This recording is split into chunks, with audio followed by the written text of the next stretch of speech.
इस सब के बाद हम आ जाते हैं सीधे चैप्टर 2 में, जिसका नाम है म्युनिसिपल सॉलिड वेस्ट मैनेजमेंट। तो सबसे पहले देख लेते हैं हम factors affecting solid waste management. तो सबसे जो पहला फैक्टर है जो कि सॉलिड वेस्ट MSWM मतलब कि म्युनिसिपल सॉलिड वेस्ट मैनेजमेंट को अफेक्ट करता है, वो है quantities and characteristics of waste. मतलब वेस्ट की क्वांटिटी कैसी है और उसके कैरेक्टरिस्टिक कैसे हैं, ये अफेक्ट करेगा MSWM सिस्टम को। इसको थोड़ा एक्सप्लेन करके देखते हैं। The quantities of water, the quantities of waste generated and their characteristics depends on the income level of a family of higher income category tends to generate larger quantities of waste as compare to the lower income category. मतलब कि जो waste generate हो रहा है उसकी quantity जो है वो सीधे सीधे इस पर निर्भर करेगी कि जो फैमिली वेस्ट जनरेट कर रही है उसकी इनकम कितनी है। अगर उनकी इनकम ज़्यादा है तो वो लार्जर क्वांटिटी का वेस्ट जनरेट करेगी, अगर उनकी इनकम कम है तो वो स्मॉलर क्वांटिटी का वेस्ट जनरेट करेंगी। और जो सेकंड फैक्टर अफेक्ट करता है वेस्ट जनरेशन को, वो है high temperature and humidity cause, वो है क्लाइमेट एंड सीजनल वेरिएशन। तो क्लाइमेट एंड सीजनल वेरिएशन किस तरीके से असर डालता है उसको देखेंगे तो हम हाई टेम्परेचर जो रहता है और ह्यूमिडिटी होती है वो MSW को क्या होता है, जो डिकम्पोजिशन होता है उसका MSW का, म्युनिसिपल सॉलिड वेस्ट का जो डिकम्पोजिशन होता है वो बहुत ज़्यादा तेज़ी से बढ़ा देता है अगर टेम्परेचर हाई होता है तो।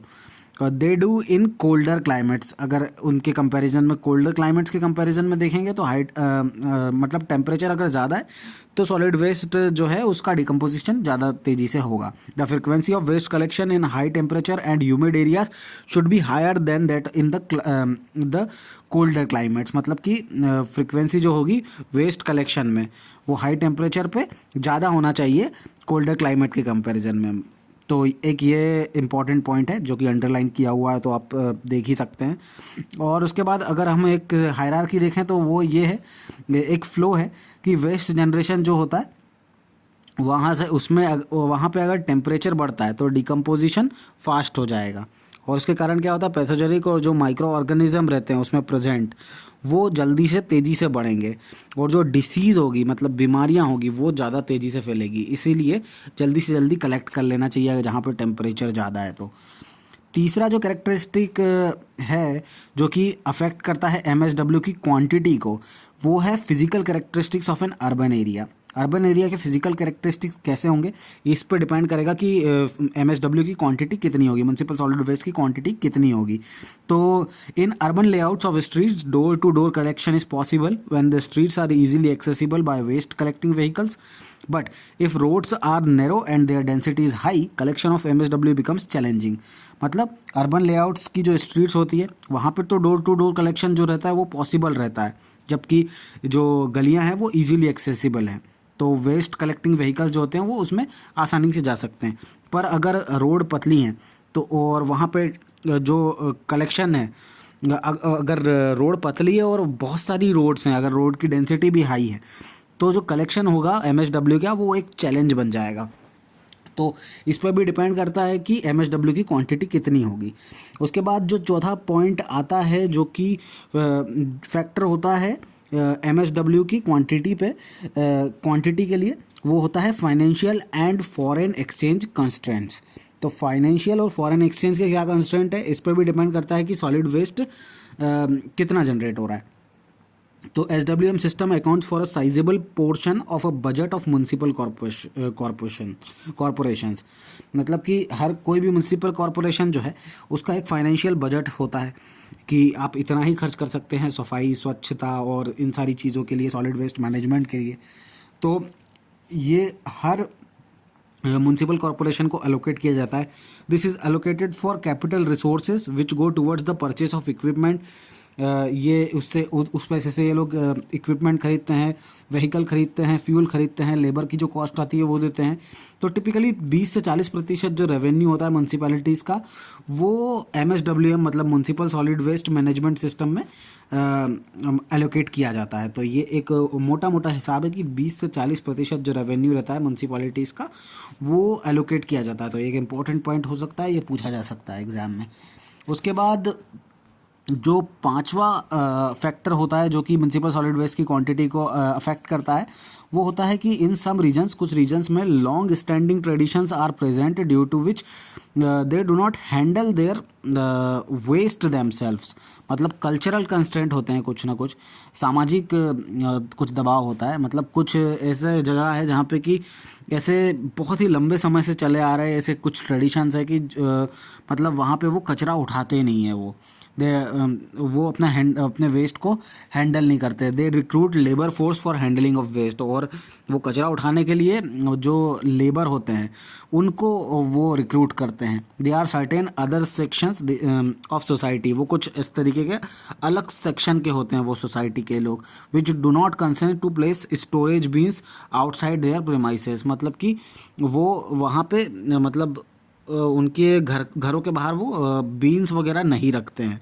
सच mentality needs to be change, इस तरह की मैंटेलिटी जो है उसको बिल्कुल चेंज होने की ज़रूरत है, ताकि हम म्यूनसिपल सॉलिड वेस्ट मैनेजमेंट का काफ़ी अच्छे से उपयोग कर पाएँ और उसको उस पूरे सिस्टम को अच्छे से लागू कर पाएँ। जो छठवां फैक्टर होता है म्यूनसिपल सॉलिड वेस्ट मैनेजमेंट की क्वांटिटी को अफेक्ट करने के लिए, वो होता है मैनेजमेंट एंड टेक्निकल रिसोर्सेज। तो MSWM सिस्टम जो होता है, MSWS system to be successful require a wide variety of workforce. अलग अलग तरह के लोग इसमें काम करने के लिए चाहिए, which can keep up with the currents needs, जो कि अभी तुरंत की जो ज़रूरत है वो उसको पूरा कर सके। The best system is the one which makes full use of indigenous professionals and provide training programs to its workforce. तो जो best municipal solid waste management system वो होगा जबकि हम सेल्फ डिपेंडेंट जो हमारे प्रोफेशनल्स रहेंगे वो सेल्फ डिपेंडेंट हो, कोई भी काम करना वो खुद कर लें, और उनकी एक प्रॉपर ट्रेनिंग वगैरह प्रोवाइड की जाए, उनको ट्रेनिंग प्रोग्राम्स उनके प्रॉपर कंडक्ट किए जाए, तो वो एक अच्छा और बेस्ट सिस्टम होगा। उसके बाद हम देखते हैं कि EST क्या होता है MSWM में। तो EST होता है इन्वायरमेंटली साउंड टेक्नोलॉजीज इन MSWM। स्मॉल इक्विपमेंट होते हैं और मशीन्स बिग होती हैं। तो EST जो होता है वो हार्ड EST जो होता है वो मेन मेड होता है, मतलब कि पायरोलिसिस जो होता है मतलब O2 की एब्सेंस में हीटिंग करना होता है। और सॉफ्ट EST क्या होता है? सॉफ्ट EST नेचुरल होता है, कंपोस्टिंग और फर्टिलाइजर्स, मतलब कंपोस्टिंग होता है और वो फर्टिलाइज़र की प्रेजेंस से किया जाता है। तो इन्वायरमेंट को साउंड बनाने की कुछ टेक्नोलॉजीज़ है। तो हार्ड EST बोलते हैं पायरोलिसिस को, और सॉफ्ट EST बोलते हैं कंपोस्टिंग को। तो EST refers to the cost effective and energy efficient technology which perform better as well as do not degrade the environment. तो क्या था, ये एनर्जी एफिशिएंट टेक्नोलॉजी होती है EST, जो कि इन्वायरमेंट को डिग्रेड नहीं करती और परफॉर्म बेटर करती है। तो दो तरीके के में ब्रॉडली कैटेगराइज करते हैं हम। हार्ड EST होता है जैसा कि हमने देखा, this includes process equipment machines and other infrastructure which is artificially made. मतलब कि इसमें आर्टिफिशियली मेड इंफ्रास्ट्रक्चर इक्विपमेंट और मशीन्स वगैरह लगती हैं हार्ड EST में। और सॉफ्ट EST में these are nature based technology, मतलब ये प्रकृति पे निर्भर करती हैं ये technology, such as composting, vermicomposting, biomethanation etcetera. तो ये हो जाता है सॉफ्ट EST। तो इसका एक इम्पॉर्टेंट नोट है, ये नोट है कि hard and soft EST complement one another, मतलब ये एक दूसरे को कॉम्प्लीमेंट करते हैं to achieve the MSWM goals. जो भी आपके म्यूनसिपल सॉलिड वेस्ट मैनेजमेंट के गोल्स हैं उनको अचीव करने के लिए हार्ड EST की भी ज़रूरत है और सॉफ्ट EST की भी ज़रूरत है। अगर हम देखें classification of MSW on the basis of source, तो सोर्स के बेसिस पे अगर हम क्लासीफाई करें म्यूनसिपल सॉलिड वेस्ट को, तो 4 कैटेगरी में हम उनको क्लासीफाई करते हैं। सबसे पहला होता है कमर्शियल एंड इंस्टीट्यूशनल वेस्ट। ये किस तरीके का वेस्ट होता है? ये होता है food waste, rubbish, ashes, construction and demolition waste, special waste, occasionally या हजार्डस वेस्ट होता है। दूसरे टाइप का वेस्ट जो होता है म्युनिसिपल सॉलिड वेस्ट, वो होता है रेसिडेंशियल वेस्ट। इसमें आ जाता है food waste, rubbish, ashes, special waste, occasionally hazardous waste. और तीसरे टाइप का जो वेस्ट होता है वो होता है ओपन एरिया का वेस्ट। उसमें आता है street sweeping, road side litter, rubbish and other special wastes. और जो चौथा वेस्ट होता है वो होता है ट्रीटमेंट प्लांट साइट्स का वेस्ट। तो इसमें आ जाता है स्लज, स्क्रीन्ड वेस्ट या ग्रिट वेस्ट। अब देख लेते हैं classification of municipal solid waste based on the type of waste. मतलब वेस्ट कितने टाइप का है उसके बेसिस पे अगर देखें तो म्युनिसिपल सॉलिड वेस्ट को इन पॉइंट्स में क्लासीफाई किया जा सकता है। सबसे पहले हम फूड वेस्ट या गार्बेज में इसको क्लासीफाई कर सकते हैं। It is a animal and vegetable waste resulting from handling, sale, storage, preparation and cooking, contains rotting organisms which produce strong order. तो ये इससे मतलब हमको बदबू आती है फूड वेस्ट से। ये वेजिटेबल और एनिमल से निकलता है और इसमें हम इसकी स्टोरेज और हैंडलिंग और इसका प्रिपरेशन और कुकिंग वगैरह में मतलब इससे निकलता है ये। और इसका बहुत ज़्यादा मतलब इसको मैनेज करना काफ़ी ज़्यादा टफ हो जाता है। एशेस रेसिड्यू जो होते हैं ये दूसरे टाइप का वेस्ट होता है। एशेस रेसिड्यू तो substance remaining from burning of combustible material, मतलब जो चीज़ जल जाती है उसके बाद जो सब्सटेंस बचते हैं कुकिंग और हीटिंग के बाद, मतलब घर हीटिंग जो भी हम कुकिंग कर रहे हैं उसके बाद और हीटिंग के बाद जो भी मतलब बचता है, या इंस्टीट्यूशन या कोई सी कंपनी से भी जो भी राख निकलती है, वो सारी चीज़ें हमारी एशेस और रेसिड्यू में आ जाती है। जो तीसरे टाइप का वेस्ट होता है वो होता है बल्की वेस्ट। बल्की वेस्ट क्या होता है? फर्नीचर क्रेट जो होती है वो फर्नीचर हो गया, व्हीकल पार्ट्स हो गए, टायर्स हो गया, अप्लायंसेस हो गए such as washing machines, refrigerator, ये सारा कुछ बल्की वेस्ट के अंदर हम इसको क्लासीफाई कर सकते हैं।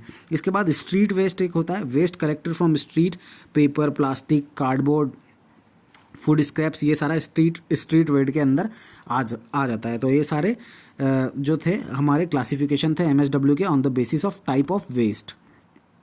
उसके बाद हमारा कंस्ट्रक्शन और डिमोलिशन वेस्ट होता है, एक पांचवा टाइप का एक वेस्ट होता है। ये भी उसी में आ जाता है। Stones, concrete, brick, roofing, plumbing material, electrical wiring, ये सारे कंस्ट्रक्शन एंड डिमोलिशन वेस्ट में आ जाते हैं। अब जो स्पेशल वेस्ट होता है वो होता है non hazardous industrial waste, dead animals का वेस्ट, सेप्टिक टैंक प्लम्बिंग और and its waste contaminated food and beverages. तो स्पेशल वेस्ट वो होता है जो हजार्डस होता है, इंडस्ट्रियल हो सकता है, मरे हुए जानवर हो सकते हैं उसमें, सेप्टिक टैंक हो सकते हैं, प्लम्बिंग से जो पानी निकलता है वो हो सकता है, या फिर एक जो कंटेमिनेटेड फूड होता है जो कि एक्सपायर्ड होता है वो फूड हो गया, या बीवरेजेस हो गए, वो सारी चीज़ें इसमें आ जाती है। रबिश क्या होता है? रबिश भी एक तरीके का वेस्ट होता है जो कि नॉन बायोडिग्रेडेबल होता है और इनऑर्गेनिक वेस्ट होता है, जैसे कि प्लास्टिक, मेटल हो गए, ग्लास हो गए, ये सारी चीज़ें रबिश होती हैं। तो एवरेज कंपोजिशन जो होता है एमएसडब्ल्यू का इंडिया में वो कुछ इस तरीके से आप इस पाई चार्ट में देख सकते हैं कि जो बायोडिग्रेडेबल मैटर होता है वो 48% होता है, इनर्ट जो होता है वो 25% होता है, प्लास्टिक और रबर जो होता है वो 9% होता है, पेपर वेस्ट 8% होता है, रैग्स जो होती हैं वो 5% होता है, और अदर्स में आ जाता है फिर तकरीबन 5-6-10% जितना भी बच रहा है उतना टोटल आ जाता है। उसके बाद अदर्स में आ जाता है तकरीबन 4%, और मेटल्स का भी एक वेस्ट होता है, मेटल्स होता है 1% का वेस्ट आता है उसमें।